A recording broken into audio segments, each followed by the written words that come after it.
Adam, Eve, why do you sit here in despair? Who are you? How do you know our names?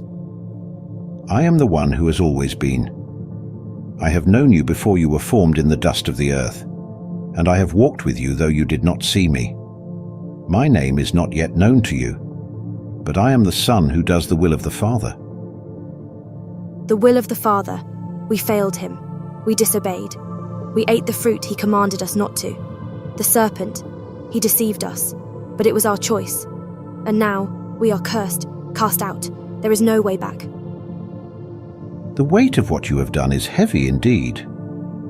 But the Father's heart is not far from you, even here.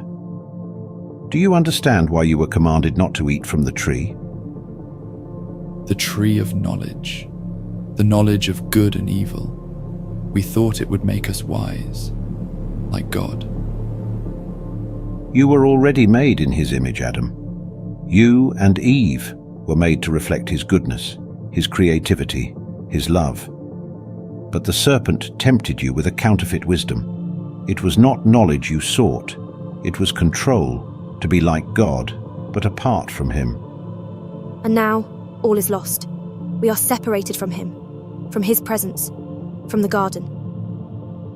You are indeed separated for a time, but not abandoned. What you have set in motion through your disobedience has brought death into the world. But even now, a way is being prepared to overcome that death. A way? But we have brought this curse upon ourselves. We must face the consequences, the thorns, the pain, the toil. Yes, Adam. The ground will resist you and life will be hard. But even in the hardship there is hope. There is one who will crush the head of the serpent, though he himself will be wounded in the process. Who will this one be? A descendant from your line, Eve. The promise of life will come through the very humanity that now suffers. You will bear children, and through them, salvation will enter the world. But how? How can life come from death? How can we, who are broken, be the source of this promise? The Father's love is greater than your failure. What has happened cannot be undone, but it can be redeemed. Through your descendants, the world will know both the depth of sin and the height of mercy. And you? Who are you in all this? I am the Lamb, slain from the foundation of the world. Through me, the serpent's deception will be undone, and the gates of the garden will be opened once more, not just to Eden, but to a greater paradise. But how? What must happen? In the fullness of time, I will take upon myself the sin of the world. I will stand in your place, Adam, and bear the curse that has fallen upon you.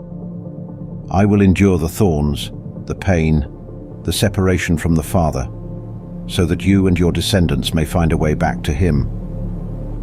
You will do this for us, but we have brought this upon ourselves. It is not for you to bear alone, Eve. From the moment you fell, the Father's heart has been set on restoring you. I will come into the world as a man, walking the same earth you now tread. I will feel your pain, suffer your sorrows, and take upon myself the full weight of sin. You will do this for us, but we have brought this upon ourselves. You would suffer for us. Why would the Father send his own Son to redeem those who disobeyed him? Because his love is greater than your sin. His mercy is greater than the serpent's deceit. Though you have fallen, you are still his creation, beloved by him. And I, as the Son, do the Father's will, which is to bring his children home. Home. Will we ever return to Eden? Not to this Eden, but to a new one. A place where there will be no more death, no more sorrow, no more separation. I go to prepare that place for you, and though it will take time, the promise is sure. What can we do now? How can we live with the knowledge of what we've lost? Live with the hope of what is to come. Though you must now toil, do so with the knowledge that the Father has not abandoned you. Love one another, tend to the earth, and teach your children the ways of the Lord. Though the world is now fallen, there is still beauty, still purpose, and still the promise of redemption. We will wait for this promise.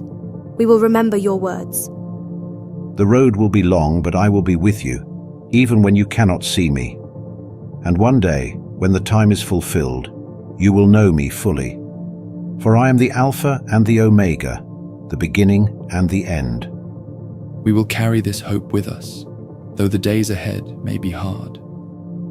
And I will carry you until the day when all things are made new,